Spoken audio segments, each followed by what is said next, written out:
There's a war happening right now between the United States and China, but it's not a war with soldiers and tanks, at least, not yet. This is a silent war, fought in corporate boardrooms, in the code that runs our lives, and across the strategic waterways that fuel our world. It's a fight for power, for resources, and for the right to write the rules for the rest of this century. And it's pushing to nuclear-armed superpowers toward a cliff that once seemed unthinkable. For years, this was a problem for another day, a slow-motion rivalry handled by diplomats in quiet rooms. But something has changed. The silent war is getting louder, and in this video, we're going to pull back the curtain on the deep-seated rivalries and the high chess moves that show why the USA and China will likely never be friends. To get how we ended up here, you first have to picture the world as it was. After the Soviet Union collapsed, the United States was the only giant left standing. It had a period of unmatched military and economic power. The U.S. Navy sailed the world's oceans without a single challenger in sight, and the dollar was king. It was called the unipolar moment, an age built on American dominance. But that age is over. It didn't end with a bang.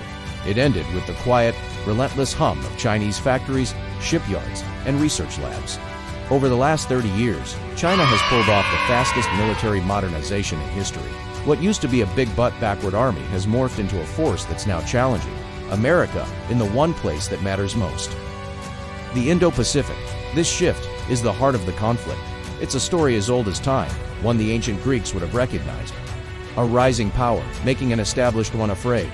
And that fear is pushing both of them into a new age of confrontation. Nowhere is that confrontation more real or more dangerous than in the 100-mile stretch of water between mainland China and Taiwan. For Beijing, Taiwan isn't another country. It's a rogue province, the last missing piece from its civil war. Its leaders have said over and over that reunification is a sacred goal, and they've never promised they wouldn't use force to get it done. For decades, a fragile peace was held together by a carefully crafted ambiguity. The U.S. wouldn't say for sure if it would defend Taiwan, and China didn't have the military muscle to invade anyway. That delicate balance is gone. China has spent 2 decades building an army that seems designed for one job: taking Taiwan and stopping the U.S. from doing anything about it. They've rolled out a terrifying suite of technologies called anti-axis area denial, or A-to-AD. Think of it as a giant defensive shield made of ships, jets, and missiles. This includes land-based ballistic missiles like the DF-21 and DF-26, nicknamed carrier killers, built specifically to threaten the pride of the American Navy from hundreds of miles away. The days when a U.S. aircraft carrier could sail into the Taiwan Strait without a second thought are over. Any American effort to intervene now would come at a staggering cost. This new reality is hammered home by China's increasingly bold military drills, which now regularly surround the island, making a state of siege feel normal and raising the chances that a single mistake could ignite a war. In fact, Chinese jets and drones now cross into Taiwan's air defense zone almost daily, trying to wear down its forces and will to resist. This fight is about more than just Taiwan. It's about controlling the shipping lanes that are the lifeblood of the global economy, and a huge number of them pass through the South China Sea. About a third of all global shipping, worth trillions of dollars, sails through these waters each year. Beijing claims nearly all of it as its own, a claim rejected by an international court and by pretty much all of its neighbors. To back up those claims, China has undertaken one of the most incredible engineering feats of our time. It has dredged up sand and coral from the ocean floor to build giant artificial islands on top of tiny reefs, then turned them into military bases with runways, harbors, and missile launchers. These bases are like unsinkable aircraft carriers, letting Beijing project its power across the entire sea. From these new bases, China uses what are called gray zone tactics. It deploys its Coast Guard and a huge fleet of maritime militia, basically fishing boats armed for a fight to bully and ram the ships of its neighbors, like the Philippines and Vietnam. We've seen Chinese ships repeatedly blast Philippine vessels with water cannons, pushing things to a dangerous new edge. And here's the tripwire. The U.S. has a mutual defense treaty with the Philippines. That means an attack on a Philippine ship could legally require the U.S. to step in, creating another powder keg for a superpower conflict. The American response has been to run freedom of navigation operations, or deliberately sailing its warships right through the waters, China claims. Every time a U.S. destroyer steams past one of those man-made islands, it's a direct challenge to Beijing's authority, a game of high-stakes naval chicken, where one wrong move could be a catastrophe. This silent war isn't just fought with ships and missiles. The real front line might be in our economies and our technology. two areas that are now completely tangled up with national security. We're in a full-blown tech war, and the most important battle is for control over semiconductors.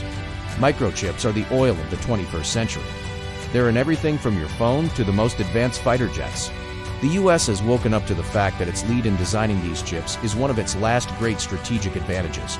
So, it played its trump card. Washington hit China with massive export controls, trying to cut off its ability to build its own high-end chip industry. Beijing sees this as a blatant attempt to choke its economic growth and technological future.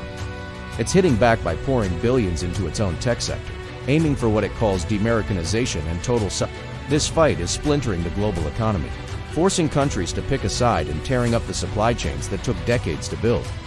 This isn't just about who builds the next iPhone. It's about who controls the core technologies of our future, from AI to quantum computing, and who will have the upper hand, militarily and economically, for the next generation. In the end, the US and China will never be friends, because they have two totally different, competing ideas for how the world should work. The United States wants to keep the system it built, one based on a global web of alliances. You can see this strategy at work in the Indo-Pacific, with groups like the Quad partnership between the US, Japan, Australia, and India, a UK-US, a security deal with the UK and Australia to help Australia get nuclear-powered submarines. The goal of these alliances is to form a united front to preserve a free and open region and push back against China. From Beijing's perspective, however, this web of alliances looks like a cage, a Cold War tactic designed to keep China down. Its vision is to restore what it sees as its historical place as the center of power in Asia. It wants a region where its neighbors fall in line with its interests, and where the US military is pushed far away from its coast. Instead of formal alliances, China uses its economic power, with projects like the Belt and Road Initiative, to create dependency and build influence. And hanging over all of this is the grim logic of nuclear weapons. While America's arsenal is still much larger, China is racing to expand and upgrade its own, aiming for the ability to survive a first strike and hit back. This creates a terrifying kind of stability, where a direct all-out war is probably unwinnable for either side, but it also makes the risk of smaller fights, proxy wars, and crises spinning out of control much, much higher. This rivalry is reshaping our world in real time, and understanding its different fronts is more critical than ever. If you want to dive deeper into the technological heart of this conflict, check out our video on the global microchip war, and for more analysis that goes beyond the headlines to explain the forces shaping our future. Consider supporting our work and joining our community on Nebula.